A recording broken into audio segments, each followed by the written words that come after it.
Welcome to the Emergent Human, where we explore optimizing health, embodied spirituality, and post-conventional living. I'm Michael Ostrolenk, a therapist, coach, and educator, and I'm your host.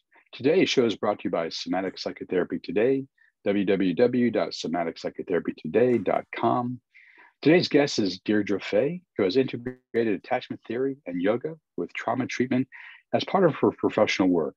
She is the author of Becoming Safely Embodied, a guide to organize your mind, body, and heart to feel secure in the world, and attachment-based yoga and meditation for trauma recovery, simple, safe, and effective practices for therapy. Hi, Deirdre. How are you? So great to be with you, Michael. Thank you. It's great to see you. I definitely appreciate your book. Definitely want people to check it out, Becoming Safely Embodied. And I'd love for you, if you're open to this, let's start this conversation with what in your past led you down this path of wanting to share with the world the importance and how-to of becoming safely embodied? Well, in a nutshell, I was living in a yoga ashram, and this would have been in the 80s and 90s, doing a lot of yoga, a lot of meditation. I'd been practicing meditation since, the late 1970s. That feels like so long ago. And in that safe cocoon, my own personal trauma history came up, and I wouldn't have known that I had a trauma history. First of all, trauma wasn't really a well-known exploration and inquiry. So, and the thing that was, I think, really propelled me into this is I was able to meditate and do yoga for hours at a time. To suddenly, when my trauma came up, I was blown up. I didn't want to get out of bed. I couldn't meditate. And I was like, why could I do that before? And now I can't. And why if before I actually I thought being in my body, whose body was I in? And why could I no longer have that same experience? I felt, I'm not sure what I felt. Lost. I felt abandoned. I felt unclear of why God, whatever that word is, why I couldn't make contact anymore in the same way. And so that really started my quest. And then I began to look around. At that point, I was teaching a lot at the yoga ashram, and we had a lot of guests that came, thousands of guests a year. And there were a lot of residents. We had 365 residents living there. And I realized there's a common theme. People have a difficulty with being in their body, and that has a lot to do with past historical stuff. So that really started me on my path. And then I left. I went to social work school, and I did my research on what happens to long-term meditators when their own trauma histories came up. It was really a validation study, because what I heard is what people were saying. People would go on retreats and something would happen and they'd be so discombobulated. And at that time in the meditation world, we were really, it was much more circumscribed. Mm-hmm. And you were, I'm not sure all the words around it, but you were supposed to do it a certain way. And what people started telling me is no, even if they were residents at these meditation retreats or centers, that they would sneak away and they would read catalogs in the bathroom. They would do other things that just help them modulate their experience. And every single one of them said that they needed psychotherapy along the way in order to handle the intensity that was coming up. So meditation alone wasn't doing it. So it was in that process that I started exploring even further. And then I was doing, one of the internships I had was at a big teaching hospital in the Boston area. And somebody had been on a workshop that I had led and wanted me to come into the dissociative unit and teach meditation and yoga. And there was no literature. I think there were 2 articles that I could find on it when I was doing my research on it. And So I went and I started teaching yoga and meditation to these women that were in these inpatient dissociative units, and just trying to see what had I learned through my process that I could share. And it was in that, doing all that Bessel van der Kolk heard about the work I was doing and invited me to join his team and wanted me to run a group. And so I started doing what become like Safely Embodied Skills group. And I started with 10 weeks and people wanted more. So I did 16 weeks and then it was 24 weeks. And people wanted more. They wanted support and dealing with their inner world. And then Janina Fisher, who was a friend and colleague and had an office down the hall, and she said, "What are you doing? All my clients are getting better faster." So she came and she started leading the groups with me to learn. And at one point we had like 3 levels of groups, people who'd been in the groups for 10 years, 24 weeks at a time, just building connection and safety and the skills. And what I realized is that we don't have a way. I think we're much better at it now. There's a lot more trauma education, but we don't know really how to organize our inner world. And especially when we're blown up inside, it's like, how do we put the pieces back together? And the greatest dilemma is that we believe this felt experience is real and we get so identified with it. And that's exactly what, all the ancient wisdom traditions teach us. So that's where this all came from. Let me ask you this, because you talked about your own experiences, when your own traumas reemerged in your consciousness and in your body. How come getting out of bed is one thing you said. But could you talk about, either for you or for some of the clients you've seen over time, like what are some of the dysregulation that that they report or you notice inside themselves? Besides behaviors, right. I can't get out of bed, whatever. Right. Well, I think the biggest problem is being overwhelmed by emotion or felt experience. That's on one hand. And then there is the whole other group that shuts out experience. And it's when I studied with Dan Brown, we wrote a book with a group of us called Attachment Disturbances in Adults. It was when I first started studying with him, I was like, oh my God, this is the missing piece, because attachment theory talks about that dilemma. We're anxiously attached, or we're dismissive about life experience and relationships. And that was like, aha, that's what it is. So people tend to be so overwhelmed by what's going on inside, they can't make sense of it. And it feels like it's happening now. Do you have a moment? And I can actually make a little drawing. Sometimes this is certainly. what's helpful to people. So I talk about this in the book and in our courses about the parallel lives, which is we're in this moment. And right now we happen to be in 2022. And then there's the past. And we're going along and doing our thing, and life is good and we're rolling along. And then something happens.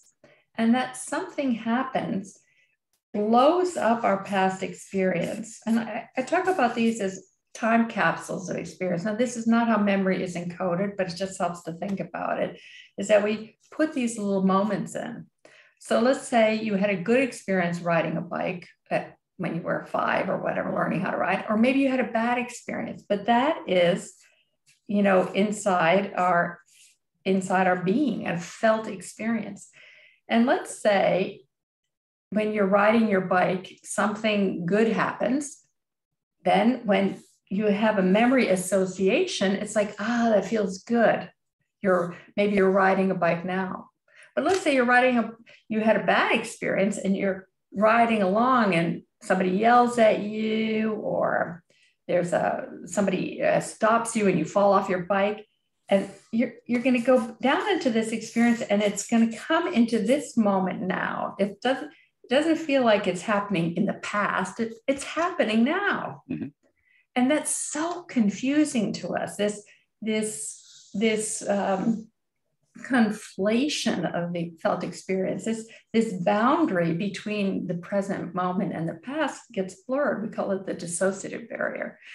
And there's a lot of research, both now in dissociation, but also in people who hear voices and more of the schizophrenia field, where we see like how permeable that boundary can be.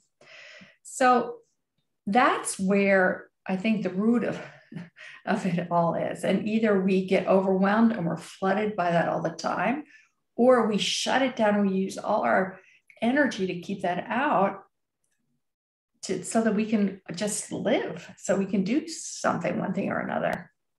Now, would you say in terms of the overwhelm that some of the spiritual practices that you were and still are involved in are catalysts to allow people to start opening the floodgates and allow this stuff to come up? And because the spiritual practices have not been integrated with Western psychological systems, it's like, oh, what do we do with this?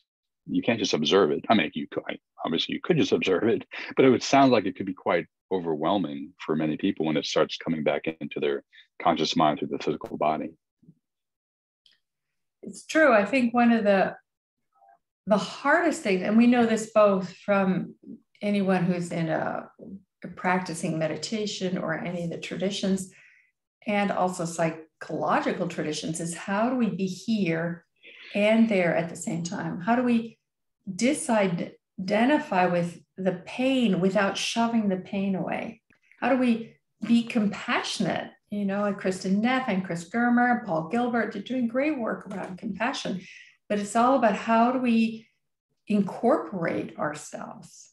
And that's the complication. And when this felt experience, and we know this, I know this even to this day, when my felt experience overwhelms me, it takes practice, it takes skill for me to just moment by break it down. That's why I teach what I need to learn, as I slow down life experience and just say, here I am, I'm walking along, I'm doing this, the room is here, everything externally is safe, because luckily I live in an externally safe world. Now it gets complicated if the external world isn't safe. So for this conversation, let's just hold that in abeyance. If you're a violent external life situation, it's a lot more complicated.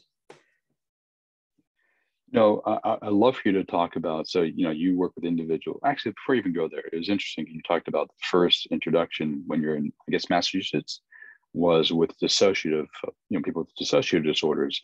And I'm curious because I have seen some literature that meditation might not be the best approach. Certain practices with the meditation for dissociative disorders, because it just can exacerbate them. And I'm curious, like, you've done that. I mean, you've worked with those folks with that condition. And I'm curious on your take on that. Oh, well, it's a really good question. I think we've gotten a lot better at that, over the years as people have studied it.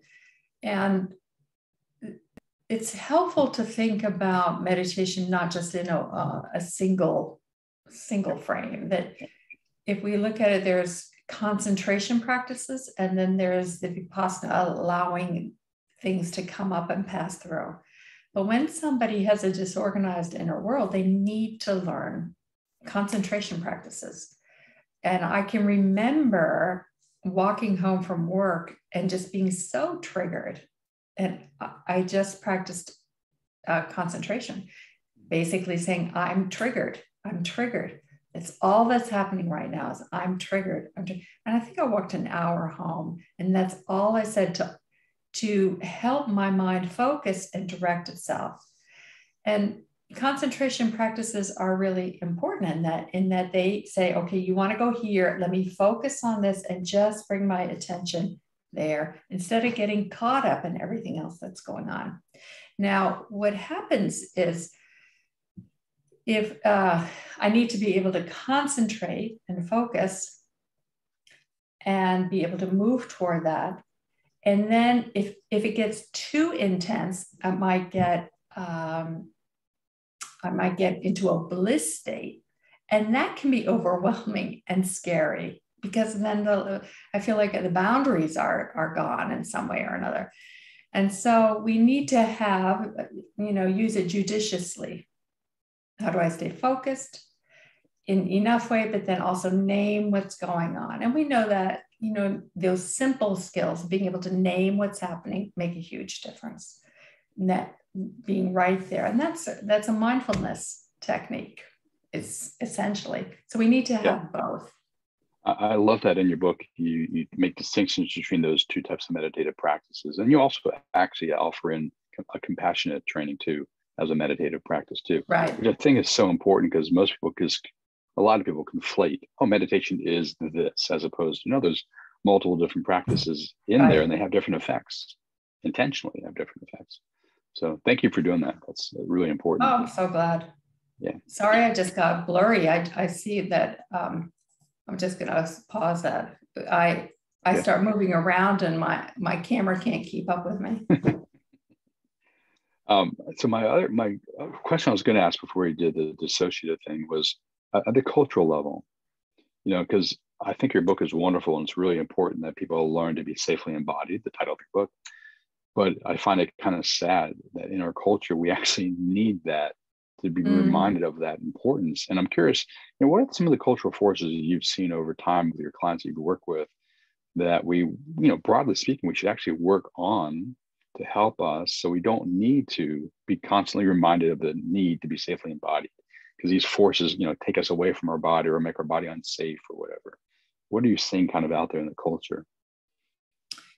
It's such a great question. I think there's a couple things. One is that it's, again, part of the attachment world, is if we weren't part of a world early on between 0 and 3 is where the research says we are living in an embodied state where what we call apprehending the world, experiencing the world rather than thinking about the world.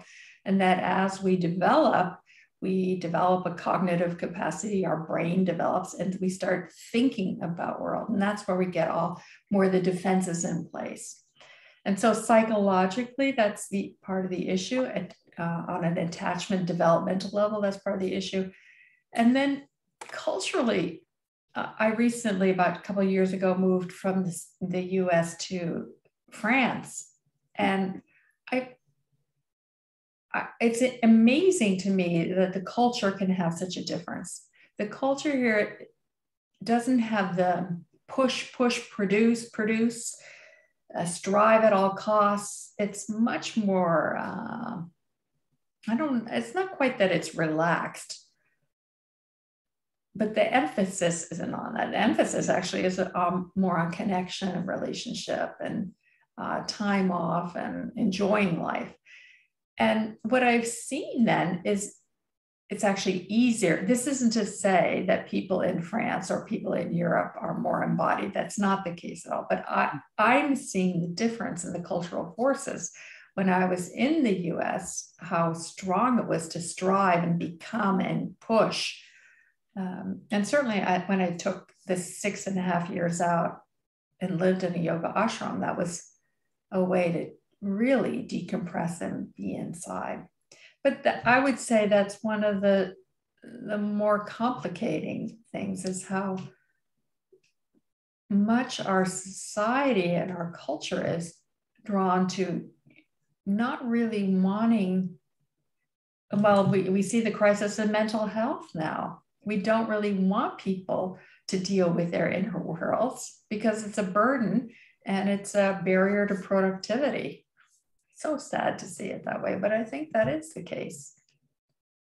Very sad. You mentioned in terms of the French connection, it's kind of an important relationship piece. And in your book, you talk about belonging as one of the key factors of becoming safely embodied. Can you talk a little bit more about belonging and then connect it to your attachment theory? Not your attachment theory, but attachment theory. Glad to. Please. Well, what I began to understand when I really took a deep dive into attachment theory, and I spent about 13 years with Dan Brown learning and going through all the research and understanding what was going on, is that there are some basic fundamental attachment needs that we all have. And if we don't have those needs met, we are we're going to feel shame. We're going to feel like something's wrong with me. I started speaking about shame as an attachment wound.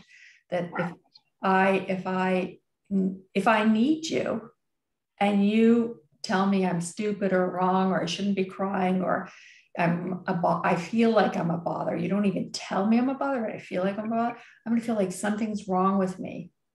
But when I was looking, I was like, oh my God, how could there? Like, it's so normal. Of course, relationship wise, I need you. Of course, how normal. But if I don't have that natural impulse to be connected, it's going to be cut off. And I'm going to feel like something's wrong with me that I need that. But that's ridiculous. But it's so part of our whole experience. So what I did some study too with Paul Gilbert, who does a lot with compassion-focused therapy. And, we looked at, well, some of these basic needs are being safe, to be physically safe, and emotional. And what I began to see is I need, yes, physical safety, but I need to know I'm emotionally, psychologically safe. And when I have that, I feel like I belong. I feel like I'm connected. And that is essential to our being, and we see it now in the tribalism issues that are arising, not just, in the US, but around the world. We see it with the war in Ukraine, the splitting of who's in and who's out. We have to attack and have war around that. So it's just insane how fundamental that is to us. So that idea of belonging is critical. And when I think one of my very first workshop experiences was I taught in South Africa after the Truth and Reconciliation Committee. And after I did it on narrative therapy, actually, I remember now. And somebody came up to me afterwards and told me about how the people they worked with were out and not in the cities at all. And they told me about the tribes and how they hold it. If somebody did something wrong, what they do is they call the person into the whole group, and the group surrounds them. And, I'm thinking, as I'm hearing the story, oh, geez, it's going to be bad news. They're going to stone the person. And they said, no, but they all stand around and they say, this is really who you are. You're a good person. You have I don't know what it is. And they feed back all the good stuff until that person remembers who they really are. And it was like, I have to say my circuits were blown, So it's in that way of belonging and being connected that's so vital and important to us. That was a great example, because I want to point out, yes, we could work with new families, so they can learn to be with each other and with the baby in a different way, so you're not creating anxiety attachment styles or whatever. But okay, you have adults or teenagers, adults you're working with, and it's too late necessarily to undo that at that time. But what would you do with an adult who doesn't feel like they belong, are operating from a shame place because of that postnatal experience that you already discussed? How do you make them feel more embodied and safe, emotionally connected? It's such a multi-pronged and good question. And one of the ways that we're doing it in our world is through community and building safe communities where people can really start experiencing themselves, and where people see the best in them and attune to them, and instead of making them wrong, or where they feel connected. So that's one way. That's the holding environment that's necessary, but it also is about really looking at some of those beliefs. Somebody in our community was talking, a therapist actually, she was talking about how she works with this self-critical shaming part of herself that says, nobody loves me, nobody wants me, and how she's having to slow it down moment by moment. She was in church recently and she's just sat there and she was overcome with this feeling of shame. And she said, but right now, nobody's shaming me. And right now, nobody is pushing me away. And then she had to deliberately choose something different. So it started actually when I was seeing clients in my office, and somebody, a master gardener, had given me this geranium plant. And every day I'd come in and this beautiful geranium, the leaves were turned toward me. And I was like, oh, I love this. And then I'd turn it around and water it so it could get the light. And it would always, every day, as much as when I would turn it back toward me so I could admire the leaves, by the end of the day, it would turn back toward the light. And one day when I was talking to somebody, I thought, oh my God, that's what we all need. We need to learn how to turn toward goodness and kindness and compassion instead of staying with what's wrong. You know, it's interesting because now I'm like, okay, which way do I want to go? Because I've heard in your book you talk about parts work, and I just heard that you gave reference to that the lady who's really re-engaging a part of herself, and you also talk about kind of connecting to your higher self or your wiser self. So I'll leave it to you. Like, where would you like to go with this conversation? First, would you like to talk about the parts work or connecting to a wiser, higher version of oneself? Well, I think I'm influenced by the work, my years of Sufi training. I trained with the Sufis, and you know, they talk about remembering, that really our journey is about remembering who we really are. And in the internal family systems model, we talk about self and separating the parts so that we can be in self. But what we found is that so many people have it, it's not that simple. So what happens often in therapy is that we tend to focus on all the parts, and we don't spend the time cultivating that memory system of who we really are, because it's so ephemeral and can be elusive. But if we start focusing on that and really build that place, I think it helps people and then be able to hold their experience. So we talk a lot about what in attachment theory, one of the fundamental ideas I got from John Bowlby and James Robertson.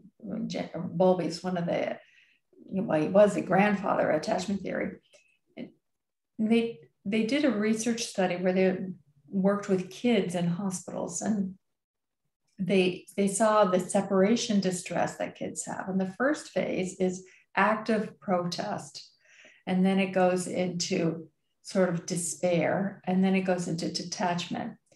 Well, what I began to do is think of all of our upsets as protest. I'm upset about something. And it really hit me one day. I thought, why are we so upset about life being this way? Why do I say it's not fair? It shouldn't be like this. It's wrong. It's like something inside of me knows it should be different.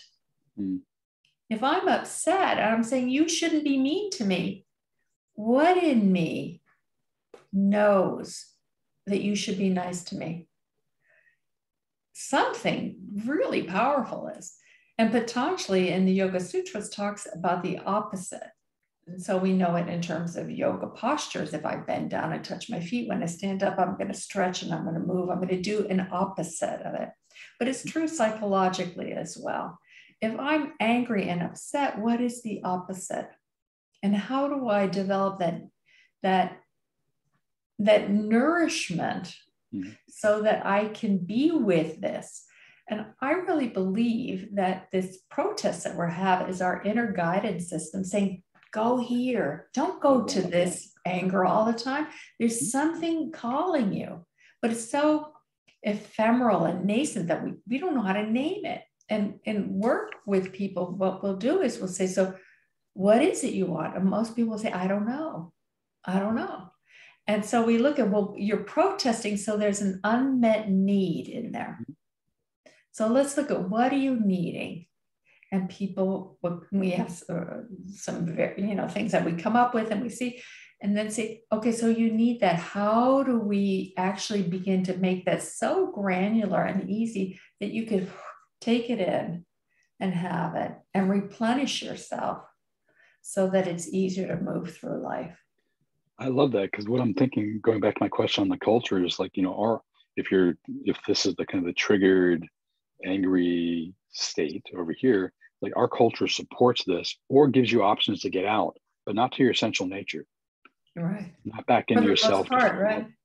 Yeah, it's more like, oh, there's a medication, a drug, it's something to distract you. So it's like moving you over here, but not inside to your essential quality, nature, or however you want, whatever religious tradition you might use to define the inner state. So I love that the way you described it in the opposites. That's really powerful.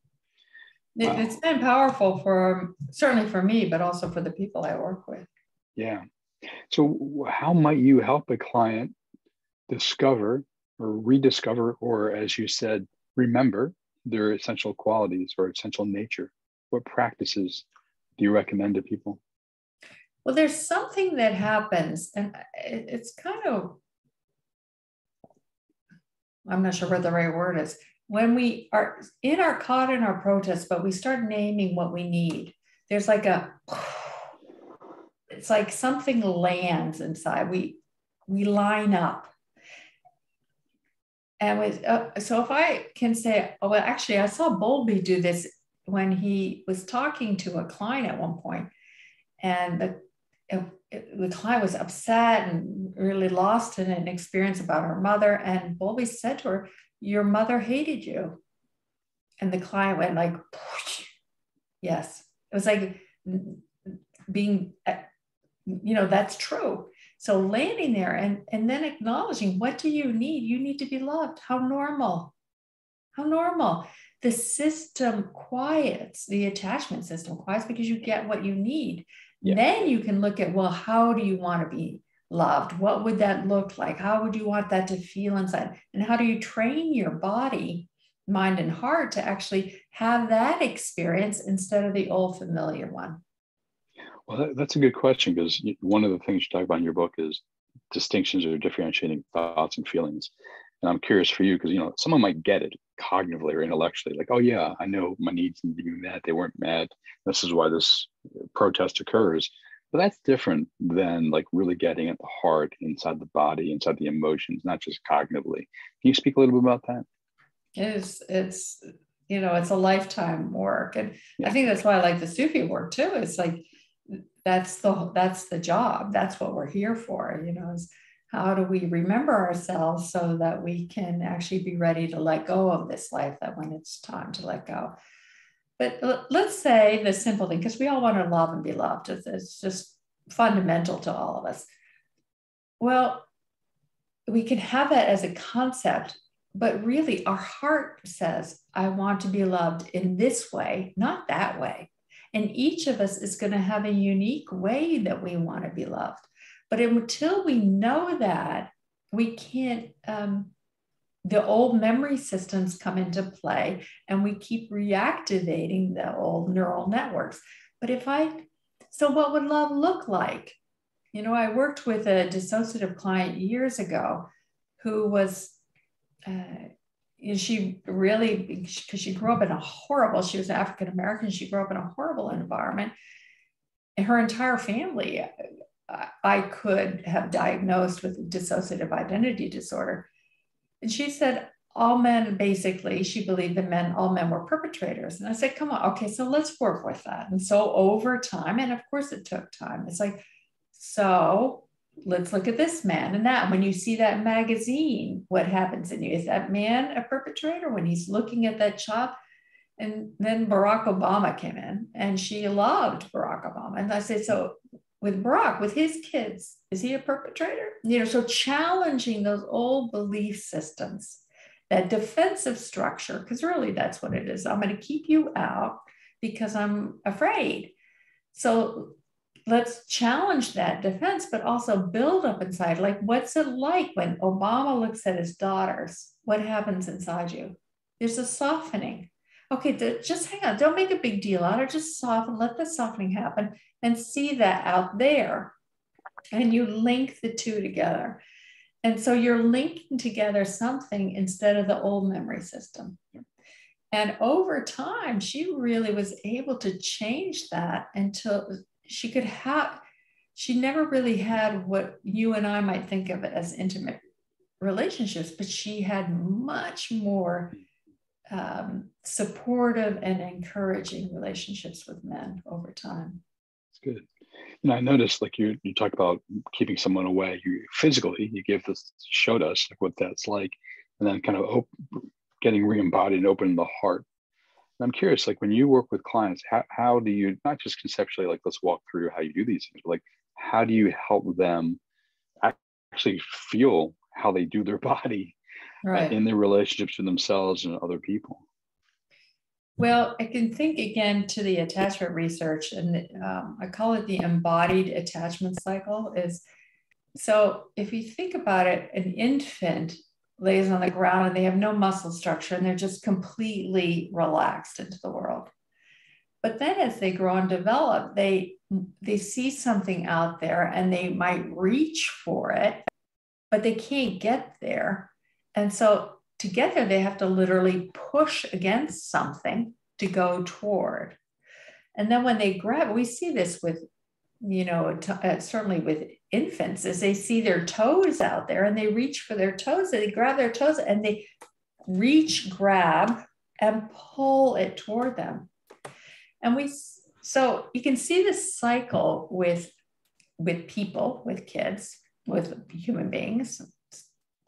We're just I go fuzzy all over, is that somebody's moving through and they're talking about something. And if we pause and slow them down, not rush through, just take it slow, we're going to see some of those cycles, like that reach. Why don't it's a reaching. Okay, so what's that like inside of you? Can you, what maybe a longing comes up, and longing is terrifying for people, but it's actually rocket fuel.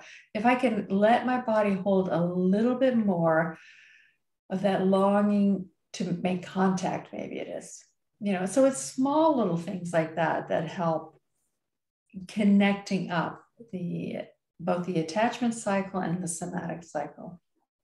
It's amazing to think, I'm thinking about longing in Bhakti Yoga as an example, right? That there are so many spiritual paths and practices that just reflect, which to make sense, obviously, to explore these things, reflect our natural way we show up in the world as human beings and the challenges that we face and how we can use those challenges for our growth and development. So that's very cool, using kind of longing, how it shows up somatically and psychologically and spiritually, to help people connect that way. That's really cool. I like that.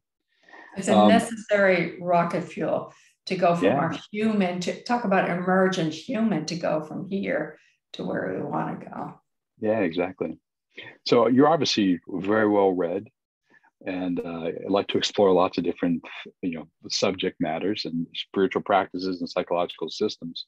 And obviously did a great job in your book putting all of these things together. Thank you. What would you say your cutting edge thing is at this moment? What are you exploring personally that might show up professionally down the road, or both, vice versa?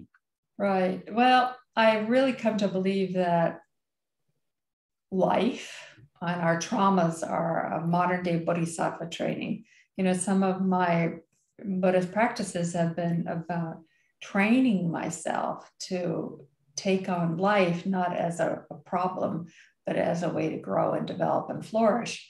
And I really believe trauma is, and I'm really committed to helping all of us see that we don't have to stay stuck in this traumatic imprint, but we actually, again, it's that nourishing opposite. What is it that we're moving to?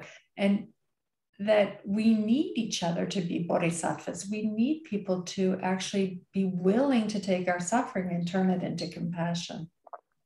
I love that. Nice. And obviously seeing the world around us, we can use more of that, especially now. So thank you for that. How can people learn more about your work? I know you offer classes, obviously your book and other such things. My website is dfay.com. We have a free safe guide on healing trauma. You at dfay.com/safe guide, all one word, SAFEGUIDE. We have a coaching group. We have the Safely Embodied learning community, another group that meets with me twice a month for coaching. And but then we have another group, a more intensive coaching group that happens. And then we or having more on, other courses that go along in and through there. Right now, I'm trying to slow down because I'm trying to write one more book. Oh, nice. And so we'll see how that goes and if that gets out there. But very cool. Well, I'll make sure to include all those links in the show notes. Oh, thank you Deirdre, so much, Michael. Oh, you're quite welcome. Deirdre, this has been great. I've enjoyed our conversation. Love it myself. Yeah, I definitely encourage folks to check out your book and your online classes and such. So thank you for your time. Pleasure's all mine.